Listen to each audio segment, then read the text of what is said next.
Let's just say I like to live life on the edge. And to give my small business the same edge, I turned to IHG Hotels and Resorts. Just signing up for IHG Business Edge gave everyone at my company a chance at saving at over 5,800 hotels worldwide, and my registered travelers receive Silver Elite status after just one stay. So, either way, I keep my edge. Sign up now at businessedge.ihg.com. Terms apply.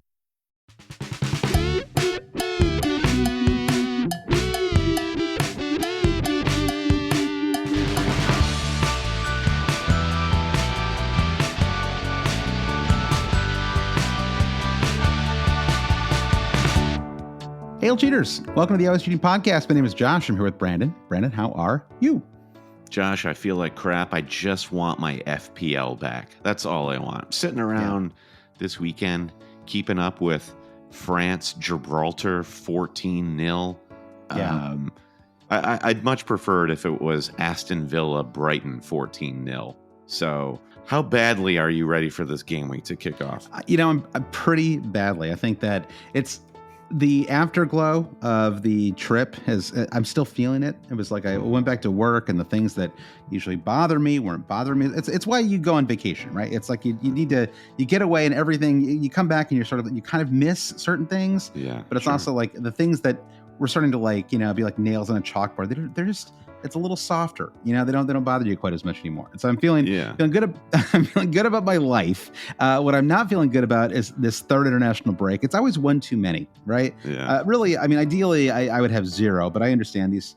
We need the international matches. We need the players to have breaks because the Premier League is basically like a year-long league, right? So I'm fine with that. But the third one is always the toughest. So we're back. But it's prelude to a whole festival of fixtures that are coming. A carnival of Premier League that kicks off. You have matches on Saturday, and then you've got Champions League a couple days after that, and then you've got more matches the following Saturday, and then you've got your first round of Premier League midweek fixtures in the first week of December. So you got 3 game weeks coming up in like 17, 18 days, whatever that is. I think they're stretched out from like Tuesday to Thursday. That's game week 15. So a lot of stuff coming up. And then of course you have all of the festive fixtures as well. So I think this is a nice chance for a full reset. What we want to do in this pod is look ahead to game week 13 and a little beyond that. Talk about some of the international injuries, the international break injuries that are happening right now, and just sort of general Premier League injuries. There's a ton of players that are sort of flagged as maybe injured, maybe a little bit injured. Walk through those a little bit. I think the upside here is that most of them should be fine. And so I don't think this is going to be like 40 minutes of content, but I think it'll be useful just to sort of walk people through where we are with certain players. There are a couple things that I didn't know that were sort of useful. Did you know, by the way, that Odegaard, one of the reasons he was out is because he got kicked in the face with the ball and he was in the concussion protocol? I didn't know that. I didn't know that. Yeah. He was. Why? I feel like they're hiding something about Odegaard. This is getting. They're hiding fishy. that he got kicked in the face with a ball, and apparently that was there was a risk of serious head injury, and so he wasn't able to play for a few days. This is what I saw. I don't know. Okay, maybe he's like severely disfigured. They're like hiding him away to protect him while he gets like reconstructive surgery. I hope that's right. I mean, this is because this is a pod that I have to. I try to pretend like I know what I'm talking about as much as possible. I did read that earlier today, so now I'm like a Scorsese character. I see things, I hear things. I don't know. I saw things. But anyway, so we're going to do that. We're also going to look ahead to game week 13, talk a little bit about our own squads. We're actually going to do that right near the top of the podcast, and we're going to talk a little bit about the captaincy as well, because I think it's a pretty difficult week for the captaincy, and it could be one where I don't think I think about the captaincy as much as some other people. I sometimes feel like it's when you've got these players like Salah and Haaland that are just over 50%, right, to get a return in a game week. I just sometimes feel like it's hair splitting to feel like to try to deduce, to how many goals you're going to because especially, there's more pens than there used to be, right? Just because of VAR I just think, I don't know, there's just a lot of randomness in any particular match, right? Like the 4-4 with Chelsea and Man City is a really hard. no one had over under 7.5 goals in that match, right? And so it's sort of like you are like, all right, generally speaking, are there going to be a number of goals in this match? And if it's true across a number of matches where there's like great captaincy picks, I tend to just sort of default to Haaland, honestly. Maybe Salah if he's home and Haaland if he's away. That's sort of what happened last weekend. And what often ends up happening is you spend days and days deliberating this stuff, and they end up getting effectively the same score. And that's exactly what we saw in game week 12. Yeah. So sometimes, but I think this week, I think in 13, there is, I think, some thought to maybe you consider a Son captaincy. Maybe you consider going totally off the board with a captaincy. Somebody who maybe kind of not in that Son, Haaland, Salah kind of triumvirate of players. And one of the reasons for that is because Man City and Liverpool play each other. And they kick things off, in fact, on Saturday morning. So, or I guess it's Saturday lunchtime for those in the UK. For you and me, it'll be 7:30 a.m., bright and early. So, but Brandon, before we do that, let's get into the international break, some of the injury news that's popped up. Do you want to kick things off here? We've got a whole bunch of injury updates, and I've probably talked a little bit too much already at the start of the pod. So let's hear from you. I will happily kick things off. Yeah, you send it to me for the bad news. The stuff people don't want to hear as their favorite players being injured, namely Haaland. You mentioned Haaland as a captaincy favorite going into game week 13, but he withdrew from the Norway squad ahead of their Scotland match that happened today, Sunday, with an ankle injury. Now, I don't know if it was the Norway trainer or if it was his personal trainer came out and said, this is a reoccurrence of the ankle injury that Haaland has been managing for a while. We saw it initially happen this season against Bournemouth, and Haaland came back and he was totally fine and started the next match. So we can effectively presume Haaland withdrew for precautionary reasons, as reported back to City training, and he'll be prepared for what is a huge match for City against Liverpool on Saturday. Now, does that alter your confidence in giving Haaland the armband for this game week?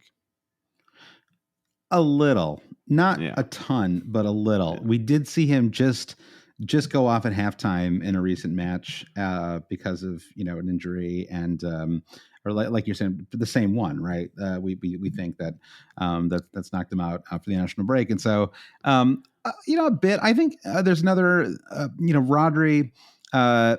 He missed the first qualifier for Spain due to injury. He did play today, so he should be fine. But the reason I bring Rodri up is, well, I mean, for two reasons. I mean, one, Man City's a lot better when Rodri is at full strength. And two, if they're without Rodri, that would certainly make Mo Salah, I think, a slightly more interesting captain pick, despite the fact that he's away. Weren't you saying that has he scored more goals against Man City than any other club in the Premier League or something like that? It's something, I don't know if it's goals. It is Mo Salah has more fantasy returns against Man City than any other club during his career. And I just remember like the height of Bobby Firmino, Mane, and Salah, and they were just blitzing City for a couple of seasons there and scoring lots of goals. So I think that's what accounts for it. Yeah. So maybe always really open matches. So maybe Salah has a little more of the expected minutes, and I think they're well. Anyway, I don't want to get too much into the captaincy stuff yet. Let's hold off on that for a second. But so you mentioned Haaland, Jared Bowen also withdrew from England. Also not considered to be a serious injury. That's per Gareth Southgate, but again, we'll see, right? Sometimes it truly is nothing serious, and other times it's like, well, no, actually he's out until February. It's an odd one with Bowen. This game that England is playing, I think tomorrow on Monday, is a dead rubber. Like England are already going to finish top of their group for the Euro qualifications.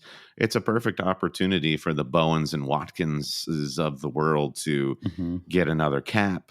It's not easy to break into the England starting 11 right now. True. So I don't know. It's a little chin scratchy with Bowen. Yeah, that's true.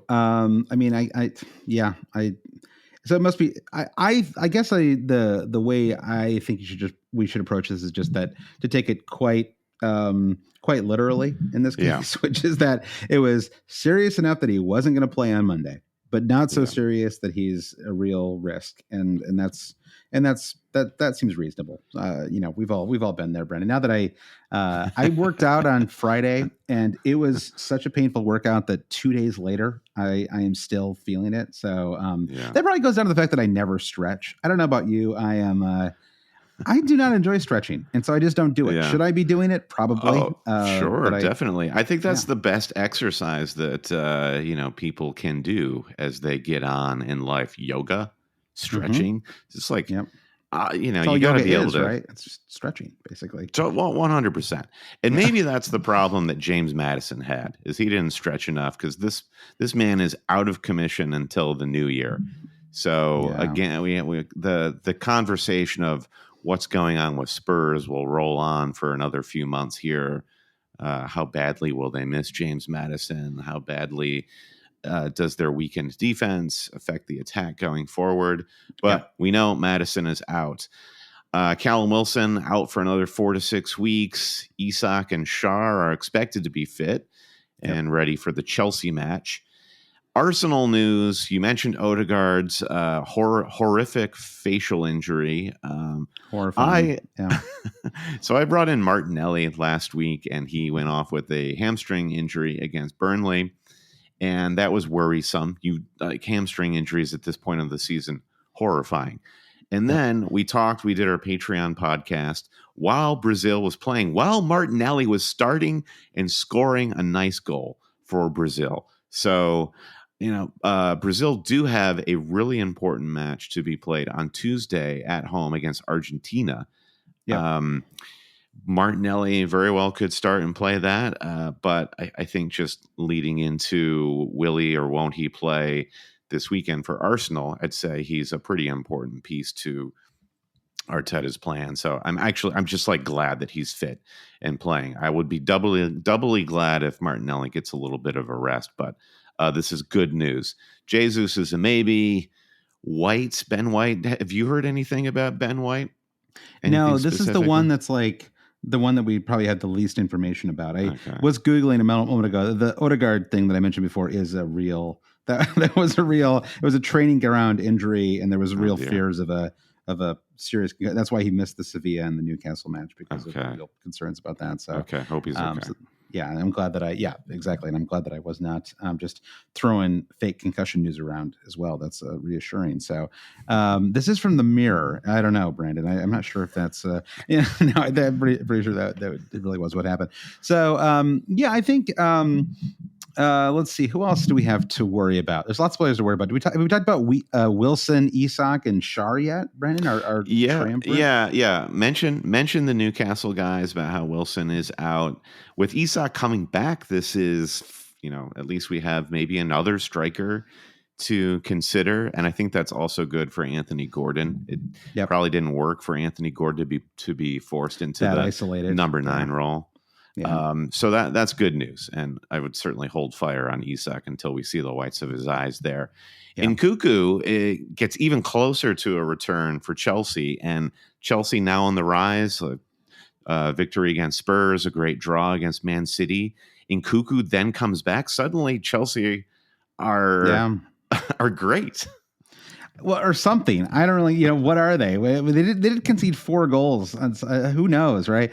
But they, the quote from Pochettino is that he wants to be back by the Newcastle match this weekend. And Cuckoo himself wants to be back for that match. And but this is sort of in the context of Poch saying that he will not be rushing him back to the table. So but the fact that Nkuku wants to play that soon, I think, is a sign. Okay, whatever. We might be seeing him, fairly quickly. And I think, it's sort of. I feel like that could be a problem for Nicholas Jackson. I think that's more of an issue than Cole Palmer. If you were to take those two players, and even though Palmer and Nkuku are in some ways like a more like for like kind of swap, I still feel like Poch would probably try to find a way to play both of them with Jackson as more like a super sub, because even though he has been playing a little bit better, right? He's honestly scored 4 goals in the last 2 matches. But the first time it was the hat trick where everyone was mad at him for not scoring enough goals, right? But he did score a nice goal. It was it wasn't like, but right. Maybe, I don't know. I'll give him credit. I mean, it's to a degree, it's a right place, right time goal. But that's what good goal scorers do, right? They're sort of and available to take care of, to clean up, spills and things like that. So, but I think that if anyone was to be at risk, I think that it would be more him. I mean, Cuckoo is typically a second striker, not a forward player, but we're also like, what's the modern game? Like, you don't, it's not like we have it's not like, so just line up with a true forward any longer. Right. So I think that they would probably try to make it work with maybe all 3. I don't know. It maybe, or Poch decides to take a midfielder off because against City, he played Caicedo, Enzo Fernandez, and Gallagher. And it worked. Gallagher had an incredible match, but I could see maybe Pochettino going for a little bit more of an attacking flair, just 2 of those mids. And then you could have Palmer on the right, Sterling on the left, and Cuckoo in the middle, or, mix them around, and Jackson can still keep the number 9. Yeah, I still think Palmer's as a buy. And, I hate to say it, but I suppose with the Nkunku news now, it would maybe put me off buying him just a tiny little bit. I have to say it's like clearly a hold if you still have him. But what do you think? I mean, if you didn't have, obviously he's super cheap, but if you didn't have Palmer, with the fact that Nkunku is about to be back, just sort of give you a little pause, like I better wait and see how this unfolds. No, I think that tends to be a problem for fantasy managers, the wait and see approach, and then you fail to see the gift that's right under your nose. Yeah, that's true. Because now people are people who haven't picked up Palmer are aggrieved because he's just scoring these crazy points, particularly off of penalties. Yep. And why not me? Non-owners would say. Yeah. So just kind of get him, and he is cheap. So if there are rotation concerns, I love Palmer because he's quite easy to bench and solve that problem once it becomes clear if it is a problem or not. That's a good point. He's very benchable at 5 million, and so even if like he just loses his spot, it's not like you've got this 9 million player that's just taking up all this space in your squad. He's basically Thomas Souček, is what I'm saying. Yeah, I wouldn't go there. Yeah, exactly. He's your Souček. Well, yeah, you've got like a triumvirate. I have both. Although, because you've got James Ward-Prowse as well. Although Prowse did come through for you, JWP, big time, with double digit return in game week. Yeah, you ended up having a pretty nice week in the end. I think things really they turned around. It's all like I remember sitting with you. Watching that Crystal Palace match, and I kept you and I are both foot mob obsessives, and we both I looked down on my phone and I thought, Brandon's not going to be too happy about this, with Martinelli limping off with a hamstring injury, but it really turned around for you. Yeah, there was nothing that happened on Saturday, game week 12, and then it just started raining points, and it was my best game week rank of the season so far. So we push on. So let's see. Any other last minute injury news? Oh, I did want to just mention on Schär that he there was a little bit of that concern for the hamstring. I know we talked about Newcastle a little bit already, but I did want to know that he was on the bench over the international break, and so he was able to travel, and I think that's a good sign for anyone who was kind of worried about whether there was something serious, right? Because you and I saw him go down 30 minutes into that Bournemouth match, and I was like, that's all the telltale signs of a hamstring injury were there. Yeah.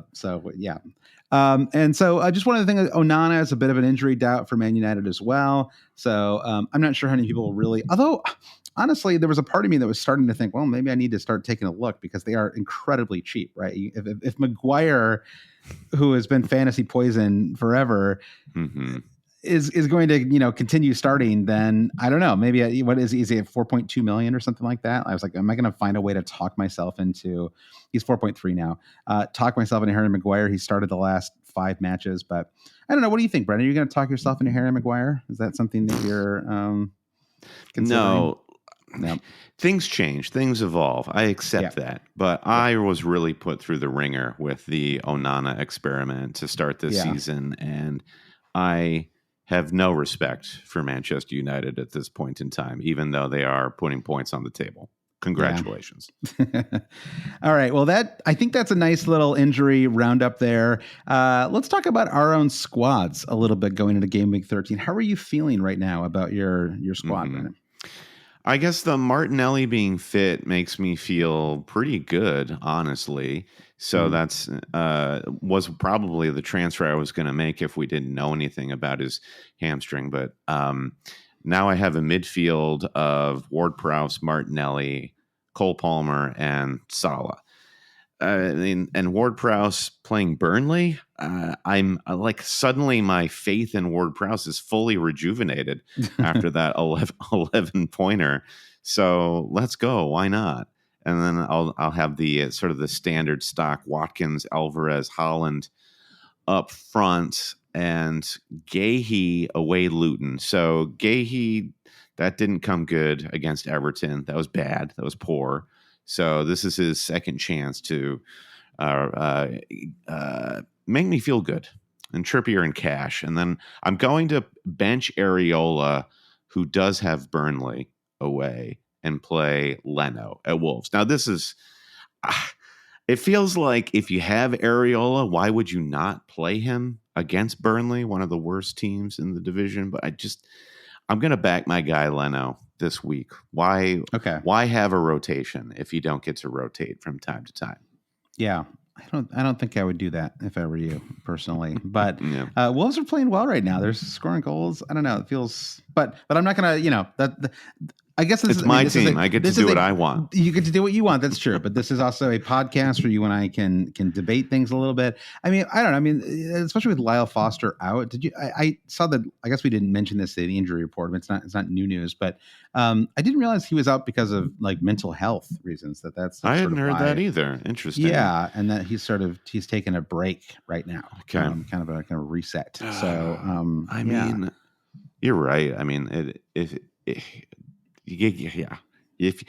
you have a goalkeeper rotation, rotate them. But if you have Areola, you got to play him this week. Okay, fine. I have to talk through it. If you have Areola without playing a Burnley team without their best forward too, right? I think that's an important factor here. Yeah. So anyway, I don't think I'm going to actually use a transfer, provided there is no new news in the next couple of days. I could use this as an opportunity to move Dan Burn, who's just collecting dust at the end of my bench, but I'd prefer to roll and have 2 free transfers, especially as we're looking at all the big fixture pileups that you were talking about at the start of the pod. Injuries will probably pop up for various players, and players coming back from injury will change lineups. So to have that level of flexibility going into this season feels good. Yeah, and I also thought for some reason I thought that Fulham were at Wolves. They're home to Wolves, so I can see that that is a slightly different. For some reason, I thought you said Fulham at Wolves instead of hosting them. So I don't know. I might be trying to walk you back on that whole Leno thing. If it's a home match, maybe I feel a little bit better about it. I could see the argument. Yeah. It's a hard one to predict. I think it's probably we should not think about it too hard because there's not much in it. They're goalkeepers. Yeah. Well, I'm in the same spot as you. I have a bunch of injury. I have 2 free transfers. I've already actually used one of them. And I have just a number of injured players. I have injured players up and down my squad. I made one move already for price change concerns, which was I moved Van Hack, who's done nothing for me, and Brighton just are not going to keep clean sheets this season. So Van Hack got moved. Despite the fact that they're playing Forest, but I mean Forest are going to score on Brighton. I'm certain of it. Absolutely. And so he moved to Jamal Lascelles, and I am probably actually going to burn my second transfer as well to bring in another defender. So very, very boring moves. Burning 2 transfers on a 4.1 million defender and a 4.5 million defender because I also had to bring Dan Burn and turn him into somebody.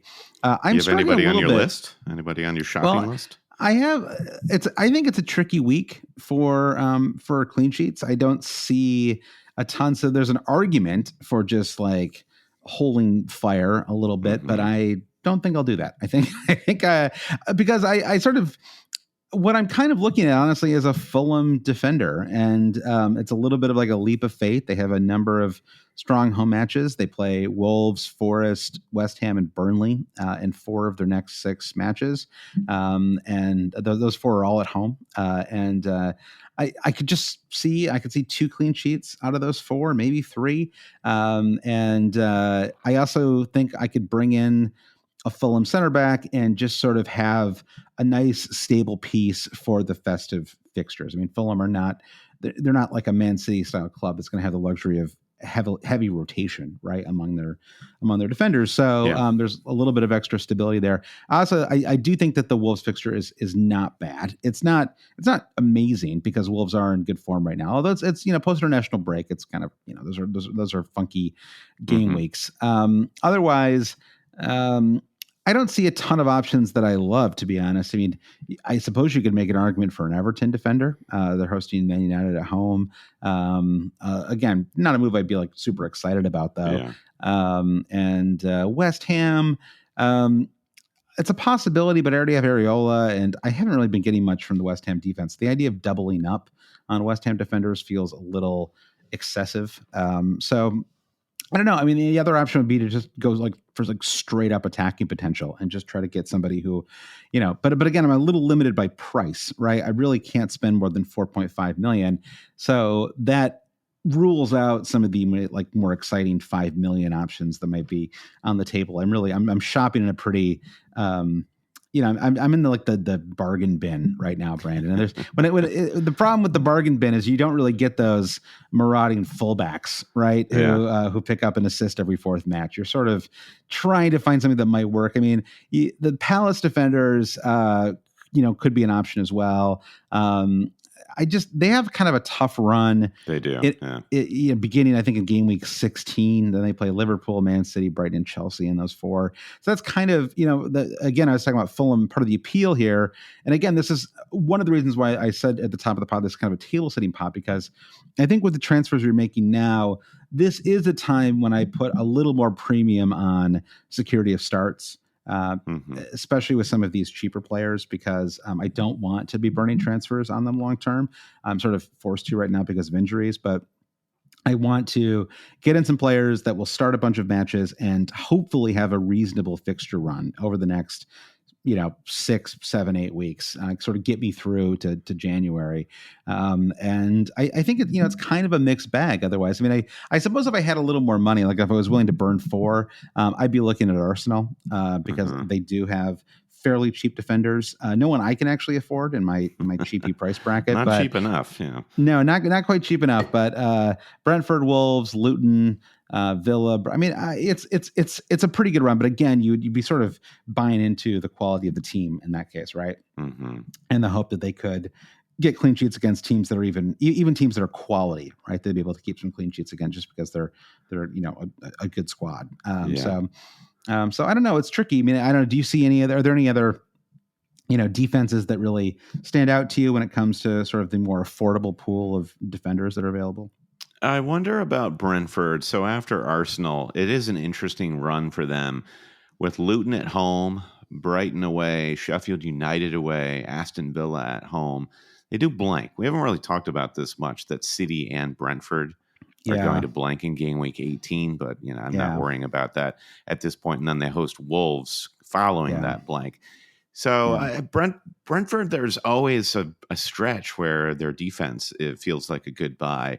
They're kind of like creaking back into decent form after a horror run of fixtures. So I think we're going to talk more about Brentford in the coming month. Yeah, I think you're right. And I think the game week 18, again, when we talk about looking ahead a little bit, I mean, that's sort of the problem there for me is game week 18, because I already have 4 players across Brentford and Man City. I've got Flecken and Mbomo, and then I've got the two Man City forwards. So I'm already in a little bit of a tricky spot. Now, Flecken is a little bit easier to handle because he's a goalkeeper. I can rotate with Areola for 18, but the other 3, that's basically 3 bench spots taken up already, right? Yeah. So if I bring in a Brentford defender, I'm sort of pre-booking a transfer. Well, unless I just play with 10 players, but you don't really want to. Ideally, that's not that's not the optimal way to go into. I don't want to look ahead and be like, oh yeah, I'm going to just sacrifice points in game week 18. I want to try to find a way to make it work. Now, it could be that we end up, I don't know, the Haaland injury. I mean, you never know what's going to happen, right? The Haaland injury ends up being more serious, or we finally sort of just kind of give up on Alvarez. I mean, Alvarez, I think, is the one who I'm maybe a little more, I'm at least considering the possibility of moving him on. I guess at some point you just get like a little bored too, right? It's like you've got the same. We've both. I think both of us have had the same forward line for several, for many game weeks now, right? And and it's it's like it's been a little. I mean, Haaland, of course, has been fine, but I think that with Watkins has been a little. He's been okay, right? 2 blanks and then a 6-pointer in game week 12. And Alvarez is just sort of ticking along, and certainly good value for the money, but I could see sort of getting tempted by like an Isak move, right? Just to sort of mix things up a little bit in my squad. Right. Just think about this. In game week 18 with Alvarez and Man City blank, Isak will be at Luton Town. So that's a captainable fixture for somebody like Isak. So I think, he's going to be talked about quite a bit now. Yeah, it's a really nice 3-week run there for Fulham. For Newcastle. They play Fulham in 17, Luton in 18, and Forest in 19. So if Callum Wilson is out through the end of December, which I think is, that's what they're saying right now. It's like 4 to 6 weeks. So it's kind of right in that range. But I mean, Callum Wilson's a guy who gets injured a lot, so I doubt they're going to rush him back, right? And then you basically don't want to be in a Stupinan situation where I don't know if they rushed him or not, but Stupinan comes on in the whatever it was 60th minute and comes off in the 73rd, and it feels like with Wilson you've got to be a little more careful too. So I don't think we'll see him until January. I'd be pretty surprised if we did. Yeah.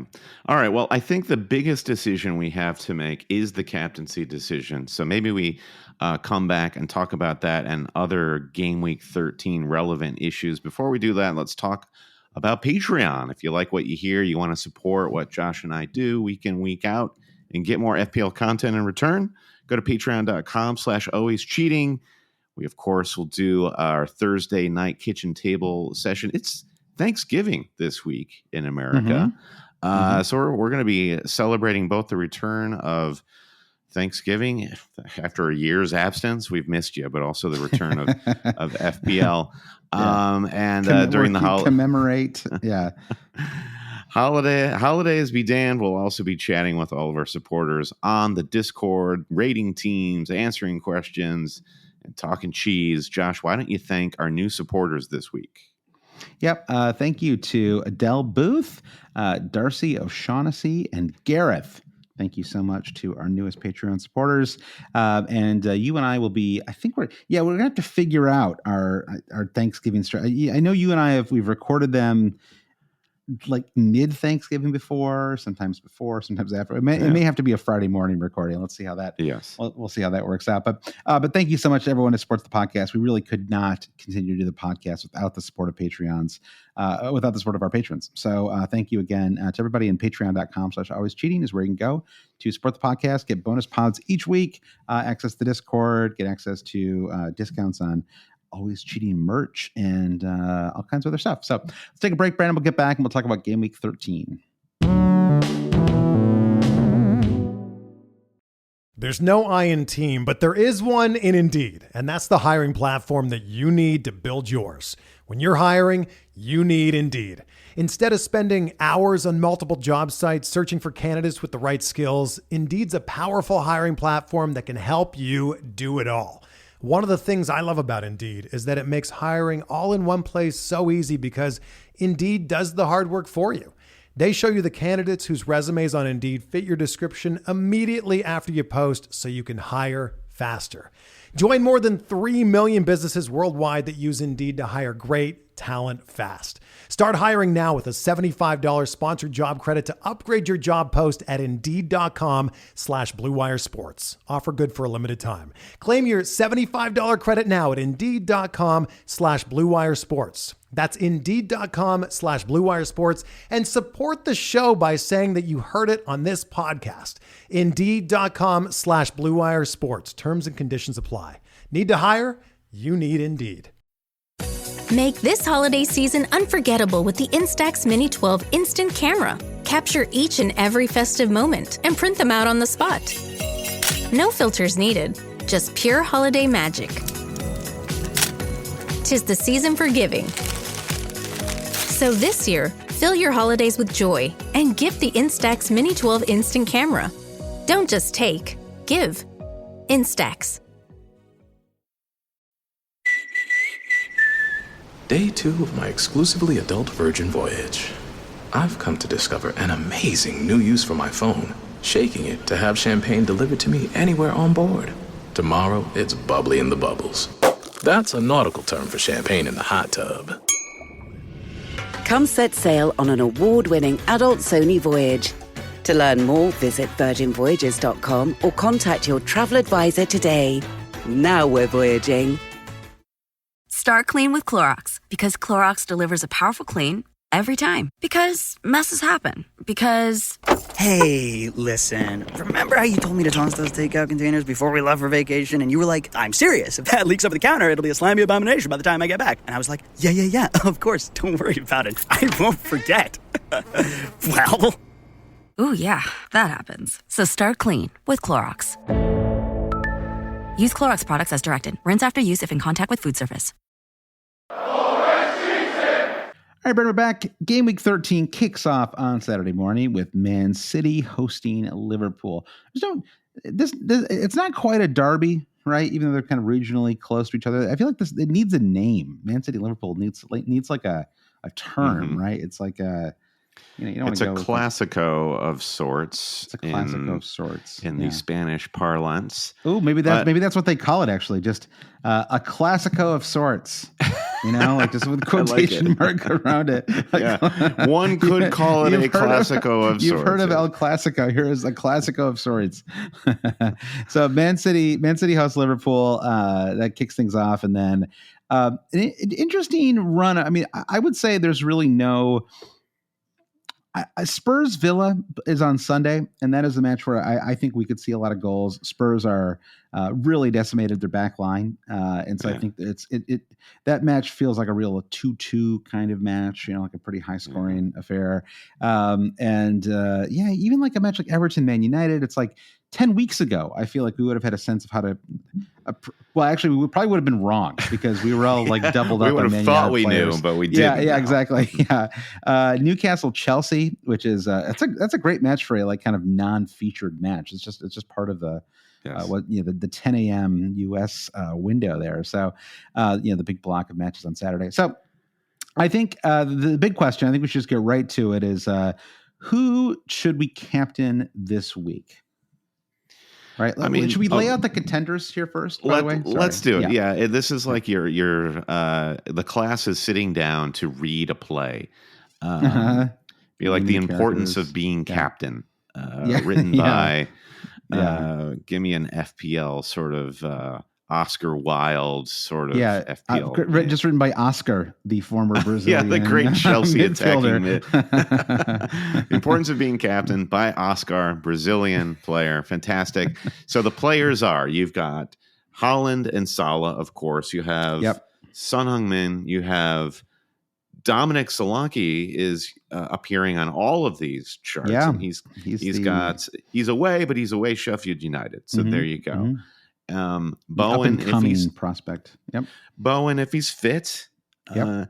And now Watkins, you've got to put him in the conversation. Villa are pants away from home, as they say. Yep. But you mentioned what's going on with Spurs defense, especially their central defense, the space that Ollie Watkins likes to inhabit. Now, personally, I wouldn't want to play against Eric Dyer in a situation like that. Like, I value, that's where you get your real facial injuries playing against him. Really? Is he a bruiser, Eric Dyer? I feel like he's kind of maybe I think that just because he is so fiery. It's like in my head, I think of him as kind of like a cool guy. Maybe it's just because he speaks Portuguese. You remember when he basically stormed into the stands to beat up like somebody who was attacking his brother or something like that. Well, he's crazy. Okay, if someone was attacking your brother, wouldn't you? What kind of brother are you? I would do the same thing as Eric Dyer. I think actually, what it really I can't comes see down that to far is the problem. You couldn't see that far. And I just think for me, to me, and again, this is just like a Josh thing. I think I care about family. And I think for you, it's like you don't really care, right? And so different. That's sort of for you. It's different for me. Exactly. For you, it's what's in front of Brandon Kelly. That's what matters, right? Yeah. So if it's whether that's a central defender or your next meal, that's what you're looking out for. yeah. I'm gonna eat everything. So those are the players. Now we put them all in a room. How are they talking to each other? What's the conversation? Yeah, it's like that. It's like that. That Jon Favreau directed TV show, Dinner of Five, or dinner. That would be incredible if every week there was like a white tablecloth and all the captaincy options just sit around and talk about their favorite roles that they've played. Yeah. What is it called again? The what Dinner is it? for five? No, the fancy meals at the hospitality. Yes, and there's one of these hospitality suites like before the match kicks off. Yeah.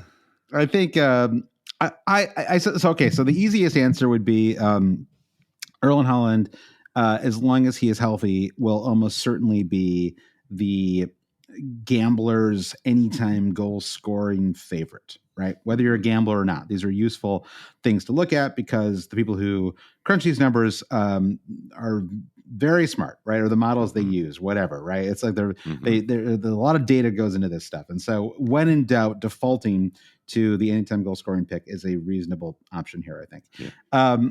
Fantasy wise, it's not always that easy because in fantasy, you can get points two ways. I mean, obviously you can get points lots of ways, but the two key ways for an attacking player are you can get goals and assists, right? So, and then actually there are two score assist markets out there. I don't want to turn this into a whole gambling pod, Brandon, but I'm just saying that there are, I think when in doubt, defaulting to the player who's most likely to score a goal is not a bad place to be. Mm-hmm. But when it comes to Son or Salah, do we want to take into consideration, for example, that Darwin is starting to play better, right? And that probably gives Salah some opportunity. Or Darwin, was he always good? I don't really know. Was he just unlucky last year? It feels to me like he's better now, but I don't really know. He's a confusing person. We can do a whole pod on Darwin. Yeah, I don't have a good answer to that. I think the curious thing about Darwin is no one can really explain. It's a little bit like Nicholas Jackson in that you can see the movement is really good. He's finding the space, and Darwin, he just plays in a really great team to boot. So is it just that he's out of form in terms of finishing? He's doing everything else right, as far as I can tell. Now he has scored for Uruguay in their one match that we've seen played this weekend. Uruguay is just like tearing through common ball right now in World Cup qualifying. Sport is just more fun when Uruguay is good. I agree. Yeah. Give us Diego Forlan any day. So I like Darwin. I think that he will continue to pop up in conversations because I think he's just not going to disappear the way Nicholas Jackson probably will. You think Darwin captain gameweek 13? That's where you're leaning. Oh no, I'm just saying. I'd like to captain him one day. One day. Yeah. Not one day soon, but one day. All right. Yeah. If I'm still in the millions come game week 38, then I will captain Darwin for game week 38. Yeah. That's an always cheating promise. Oh God, let it not be true. So I think that is one way to think about it. There's that, you default to the anytime goal scorers, or you could default to the kind of second best anytime goal scorer, second or third, who also has a chance to, has like a little bit of assist potential. Which I think does bring Salah and Son into the conversation. Now, Bowen, if he had not left with this injury, really would be a strong contender here. And neither of us have Bowen, and to be honest, I haven't strongly considered him to my great detriment, because he's actually having a really terrific season and has been remarkably consistent all year. And you and I saw them play in the Europa League match. He was terrific in that match, played great, best player on the pitch. Yeah, so it's just hard to come in the pod right now with a player who just left England with a knee injury, right? And is not able to play tomorrow and say, yeah, he's the best captain pick for next weekend. It's just, if we recorded this pod on Friday and he had trained for 3 days, maybe that's a different conversation. But, 8 goals just in the doesn't season, sound responsible of us, Josh. It wouldn't be responsible. No. And It'd be reckless. It'd be a little reckless. And I think what's interesting though is, again, 8 goals in the season. And that is, he hasn't actually scored twice in any of these matches. So it's just incredibly consistent. Like, you can actually look he has not gone a 4-week stretch of matches this season, Brandon, in the Premier League. Okay. He scored 3 out of 4 goals in every 4-week block that you can make with your hands here. I guess 2 to 5 is the only time, but I'm trying to I'm pinching my fingers here. Anyway, the point is he's done really well. He scored 8 goals in the season. He's only got, he has 1 assist. He actually, I expect that number to get a little higher as the season goes on. His XA is 1.3, so I guess he's kind of in line with that. But last year he had 9 assists. The season before that, had 17. So even if he's playing like we saw on Thursday at a more of a forward role, I think that sort of depends on Antonio's fitness to a certain degree. I do think those assist numbers could come up. So I don't mind him at all as a wild card captaincy pick.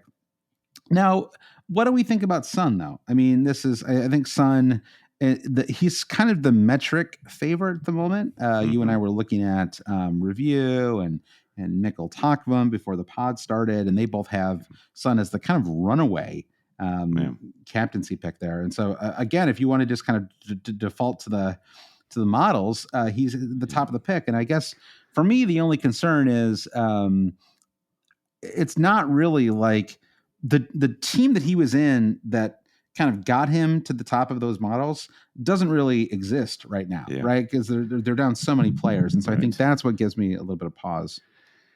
Yeah, and the other part of it is Aston Villa, and the narrative is not the narrative, but the facts of the matter, Josh, are that Aston Villa don't play very well away from home. For how good we're all thinking Aston Villa are generally in the league, are we really saying they're that bad away from home that we think Son is a captaincy favorite? Because I think what I'm trying to say here is I think Villa are still a good team, and they still have a decent defense. They have a really good goalkeeper. I don't think it's a cakewalk for Son in this match, but I do think all of the data tells the story that it very well could be. And there are lots of other context that we need to lay over that. The Spurs lineup is changing, as you mentioned. Villa are, even though they're not good away from home, they're still good. I don't know. Am I stretching the truth here to make this argument? No, I mean, I was just pulling up Son's stats. I mean, I was just talking a minute ago about Bowen's consistency, right? In terms of just the fact that he scored almost 3 to 4 matches the entire season. And with Son, he has blanked in 7 of the first 12 game weeks of the season, right? He's had a fantastic season. When he does well, he does really well. He has returns of 20, 14, 14, and 10. But he's blanked in the last 2, so 2-pointers in the last 2. Blanked in the Luton match, blanked at home to Sheffield, blanked away to Bournemouth, blanked at home to Man United, and blanked away to Brentford. Right, so that's 4, 5, 6, 7 matches where he is blanked, and so all of his points are very clustered. And again, without James Maddison to help him, I mean, I'm actually considering dropping Son. I wouldn't do it this game week, of course, but I'm a little. I mean, if he blanks 3 matches in a row, and things aren't going to get better fast for Spurs, unfortunately, right? Romero. I mean, because it's not just. I think people sort of the whole. I mean, we saw this at Liverpool a couple years ago when Van Dijk got hurt, right? It's not just oh, they don't have like their strike partner, or they don't have the player sitting up. But when the spine of the team is not strong, it affects everybody, right, top to bottom. It affects how fast you can recycle play, right? It sort of affects whether you're whether the other team is able to score a goal or two early, right, and can sort of sit deeper and soak up pressure the rest of the match. And so I think Romero, Van de Ven, James Maddison, Richarlison, Basuma, Whiteman, Brandon, that's their fifth goalkeeper. No, who's also flagged. No, yeah. Whiteman? So Whiteman's. Did you know that they have 5 goalkeepers listed on the FPL site? I don't think I've ever seen that before. You're not allowed to list that many in your squad, right? It's frowned upon. Vicario, Austin, Forster, Lloris, and Whiteman. Those are the 5. Interesting. Now I wonder if Whiteman's flagged because he's like, nope. I thought maybe he'd like gone on loan or something, but it's just a. Sorry for that ambulance. If you could hear that, it's rare that the ambulance is on your end. It came to get Whiteman. Sadly, Alfie Whiteman, poor guy. So he's also flagged, So the team is really, it's kind of crazy just how many squads right now are dealing with serious cross the board injuries. I mean, Newcastle has been talked about a lot, but Arsenal too. I mean, Arsenal have dealt with a ton of injuries so far this season. We've talked at length, Brendan, about the ball in the face concussion that our boy Odegaard received. We got to get these guys some helmets. Honestly, that's what we need. Do. So I don't know if we've successfully talked ourselves out of a Son captaincy. I will, just to backpedal a little bit, think Spurs are good for a goal in this match, and who's going to score that goal? More than likely it's going to be Son. So I think in a first game week back from an international break, I feel like you're happy with whatever points you can get. In a match where I think Son's good for a goal, sure, throw the armband on him. I don't think that it's crazy. It's also it's one of the fun picks, right? Because they play on Sunday. Most other teams will have played already. So Man City, Liverpool, if you captain a player in that, it's the first match of the game week. Now I don't buy the first match of the game week curse, but if they blank, you got that whole day, Brandon, that whole day to dream up what Son's going to do the next day and how much it's going to help your overall rank. Of course, the opposite is also true. If Haaland goes off, then you have an entire day to lament every decision you've ever made.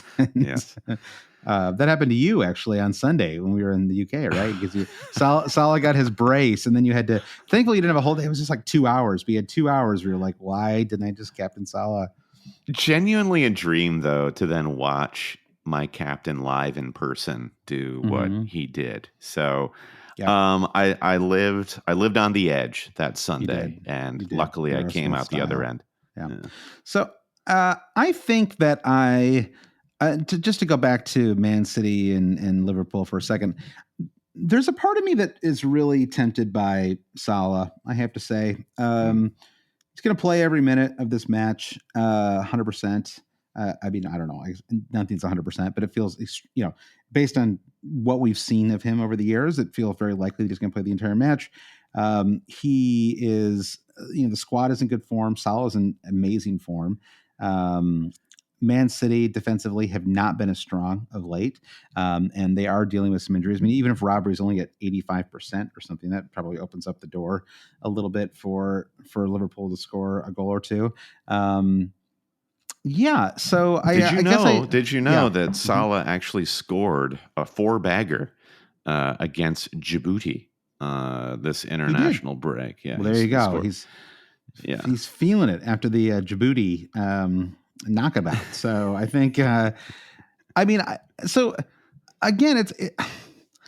know. It's like there's like 2 ways to pick a captain, right? I mean, I sort of talked earlier about just sort of at some point I just try not to think too much or too deeply about the captaincy because it feels a little random. It's like projecting any one player's. I don't know. It's like, it's one thing with a transfer where you're sort of, but if you already own these players, I don't know. It's like I just really struggle sometimes when you have a couple of really good options or a couple of players that are more than likely going to score in most circumstances to split hairs so finely, right? It's in some ways it really does come down to whether a couple of players are injured on one team or the other. Sometimes the rationale or, but so I think you can kind of go with vibes, right? And I tend to be a kind of a vibes based captainer, or you can go with the numbers. And So the numbers will say, the FPL numbers will say Son.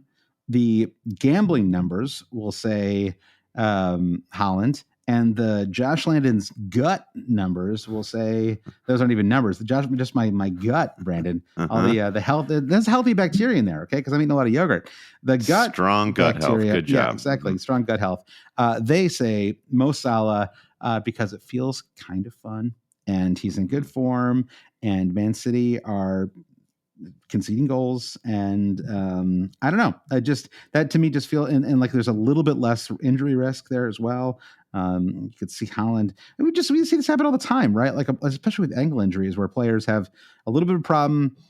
10 minutes in, it's not like the Liverpool players aren't going to know exactly what part of Haaland's ankle is injured, right? They're going to know exactly to the centimeter where it's injured. They're going to kick him the whole match, right? And they're going to try to get him out of there.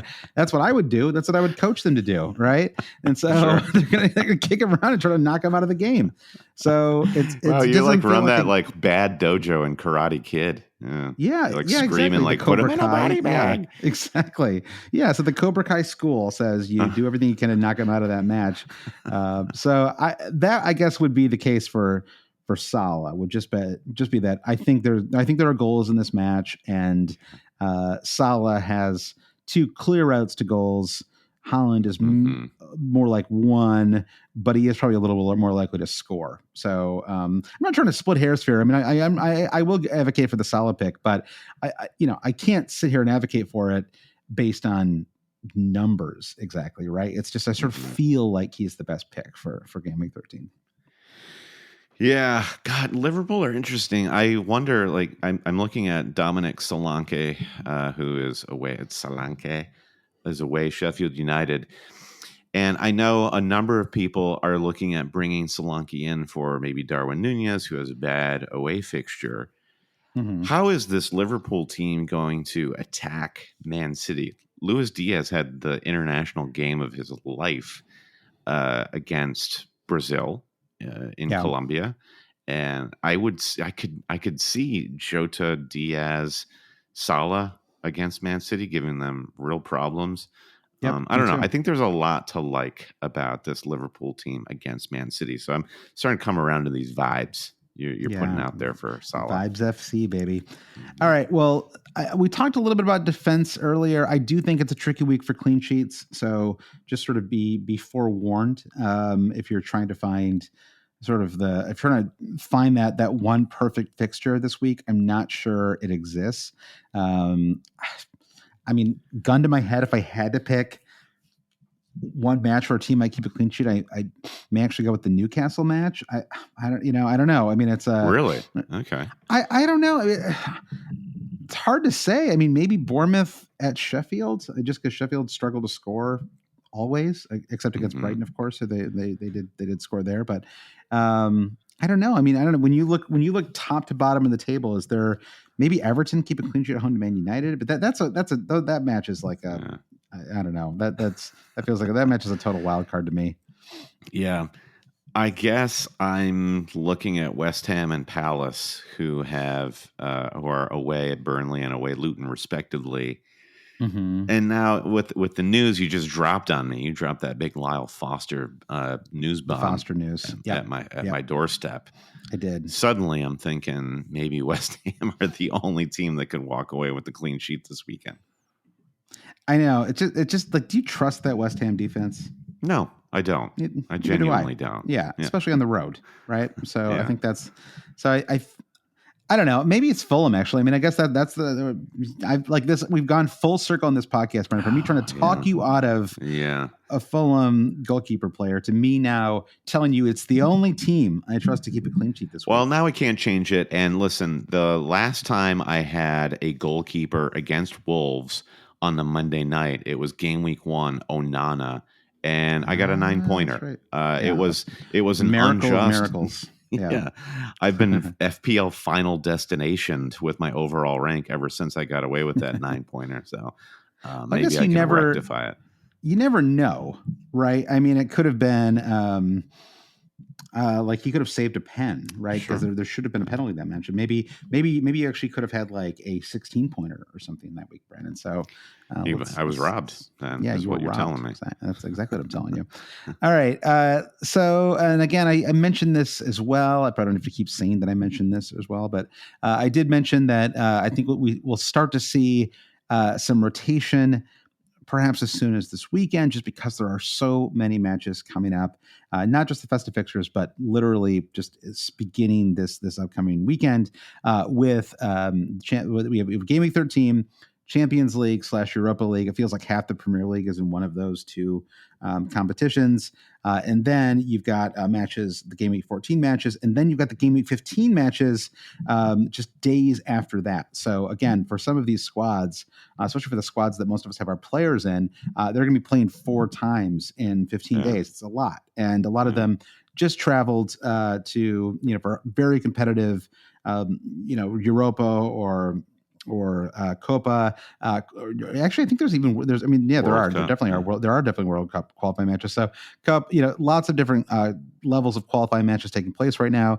And those are very serious, right? There's a reason that players like Jesus and Martinelli traveled, even though they really shouldn't, right? It's because they really wanted to be there for their squad. So those are important, so they're really important matches. And so they're not exactly going to be fresh going into this run of fixtures. So it wouldn't surprise me if we saw rotation beginning as soon as this weekend. It's certainly, I think we'll see it in Game Week 14 and 15 as well. So it's just like, it's almost like this is like just kind of word to the wise, which is to like sort of be chill when the rotation starts to happen, because it's going to hit everybody. Yourself. Brace yourself. No squad will be immune to the rotation that's coming over the next couple of weeks. All right, Brandon, let's take a couple questions here. Leisure Rules says, are we allowed to bring back Chelsea assets yet? Is it too soon? Well, yeah, I assume if you're bringing them back, we're talking about players like Nicholas Jackson or Raheem Sterling, because, Cole Palmer, I think he's just come in and he's here to stay.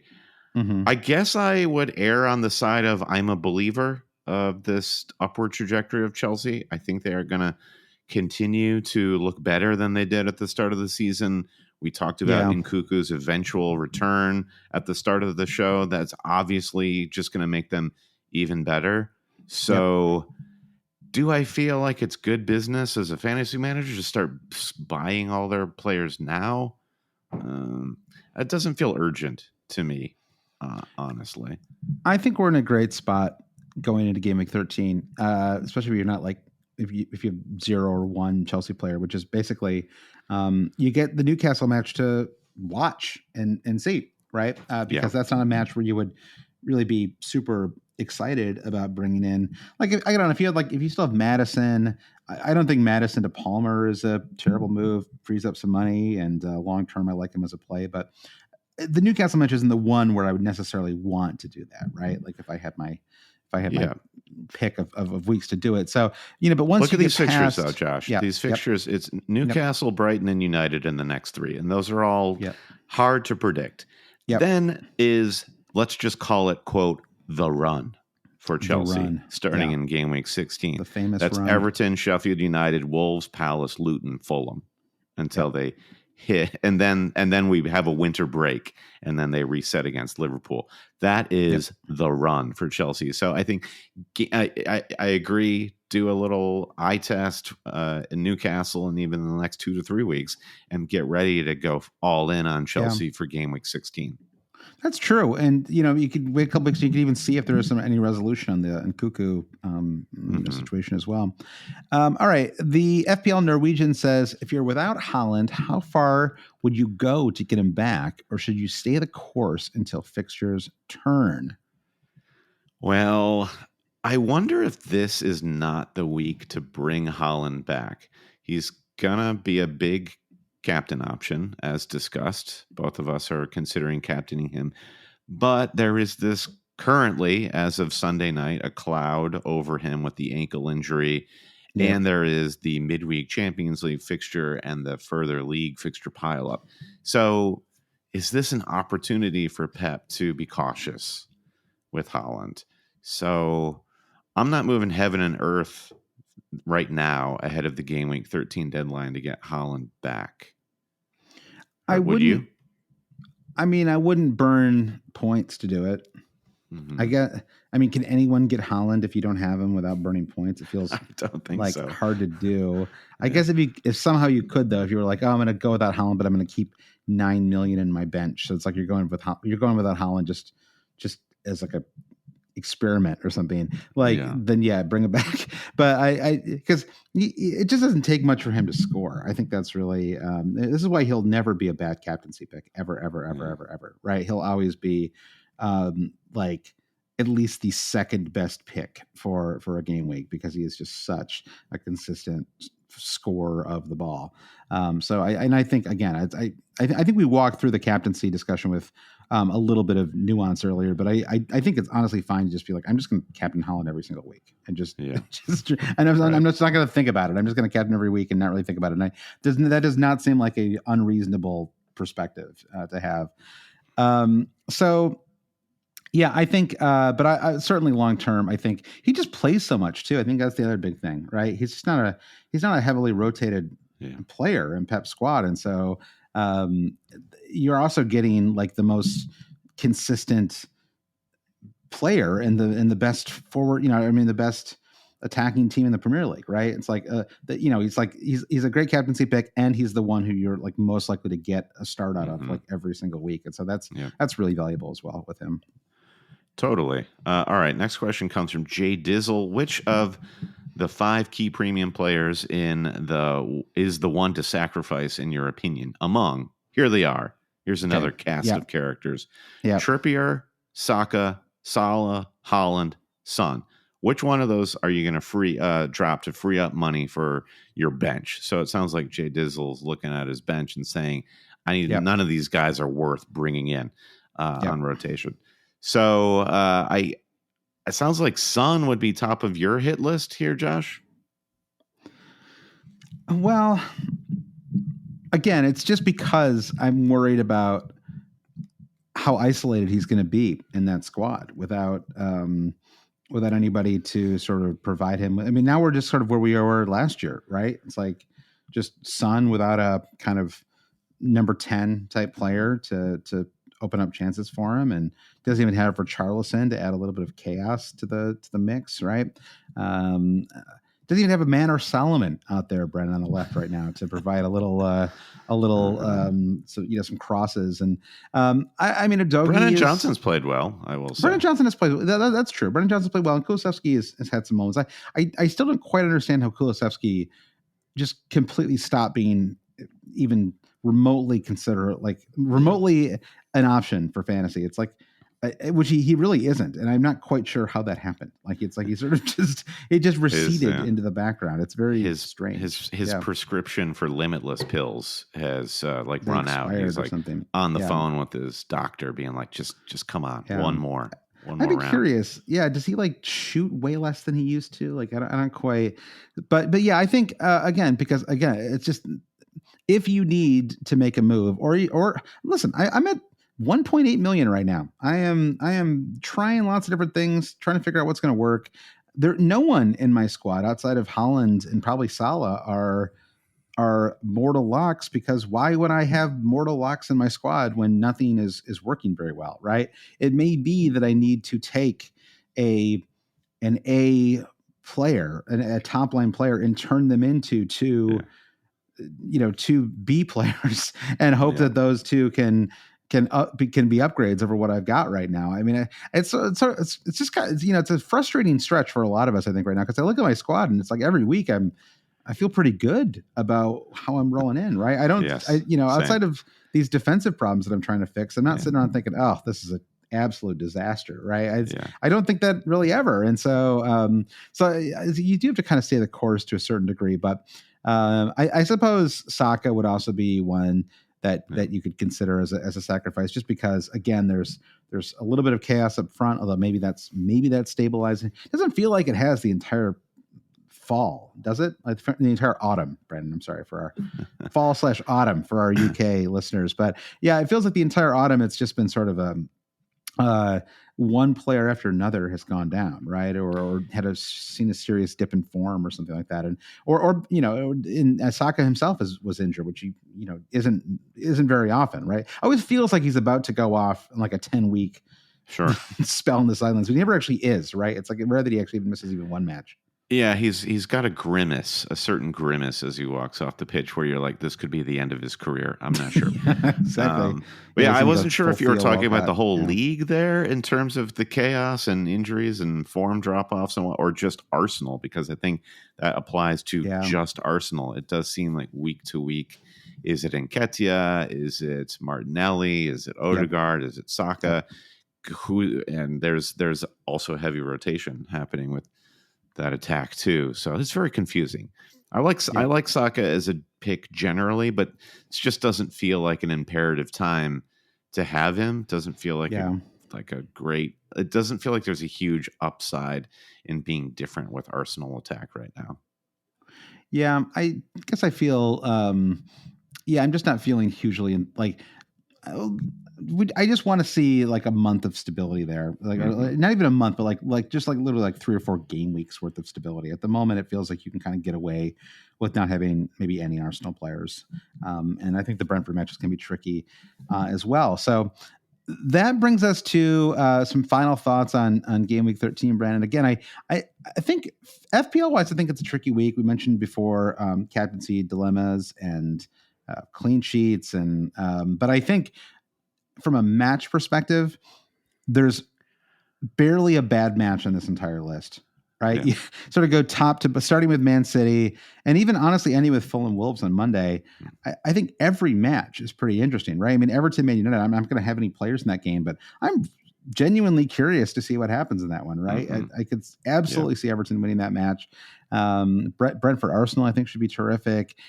So, it's like, I guess this is kind of an easy one this week, but if you only had to watch one match this weekend, what match would that be? Newcastle, Chelsea. Okay. Even more than Man City, Liverpool. Well, okay.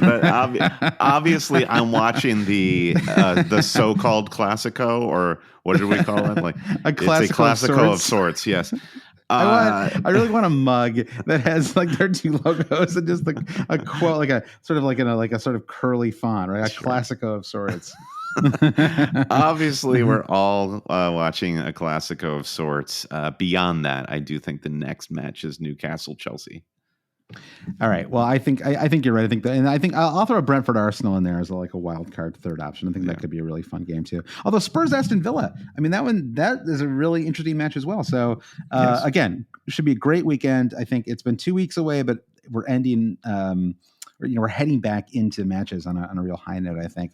And so I guess the final thought here, Brandon, is the hit movie Strays is now available in your home viewing environments, Brendan, or perhaps it's available at your local Redbox. You can walk over to the old Redbox and punch a button or whatever you do with those things, and out pops a code or something. I'm not quite sure. Is it an actual DVD? I don't know, or like a Blu-ray, whatever it is, right? Something happens. Well, it's good now that Best Buy, here in the States, all these big box stores where you used to go buy all your CDs and DVDs, they're not carrying DVDs anymore. So Redbox is suddenly the XDAH segment is going to be brought to you by Redbox. Full an unpaid ad for Redbox that we just did there. I think anyway, Hit Movie Strays can be found in your Redboxes across the globe. I hope probably gas stations too, Brent. If you're in there pumping some gas and you want to get yourself a pair of sunglasses and a copy of the Hit Movie Strays, you can probably do both those things at the same time. Maybe a cup of coffee too. So, Brandon, who is your ex-dog and him for this game week? And Alharo says, is the whole Everton team your pick for XDAH this week? I mean, I'm sure they're going to be fired up. We didn't mention this talking about our experience at Selhurst Park. There were Palace fans to my right who were just so keyed in on what Sean Dyche was doing on the sideline and how he never stopped talking. It was crazy. It wasn't so much talking as just barking at all of the officials. And you could actually see Roy Hodgson just standing there in awe of Dyche, like kind of just like bemused and laughing, just like, what? How do you have this much energy? Like you don't need to be doing that. Hudson's like, I'm 85 years old. What is going on right now? Yeah, literally what is going on. So I just based on that, I'm sure Everton are going to be fired up to host United. And it's always a great time to play United this season. So yeah, Jordan Pickford. I mean, Jordan Pickford is, again, he's kind of off the table because he's just Mr. DIH, I think. I feel like if Alexander Isak is indeed fit and can start against Chelsea, that is ex-DAH of the highest order for me. Brandon, I was going to say Alexander Isak as well. How do you like that? Yeah, I thought the same thing. It's going to be a "Did you forget about me" moment there, Brandon. I bet Isak. Yeah, you know what he's going to do before this match kicks off? He's going to go to the Tesco.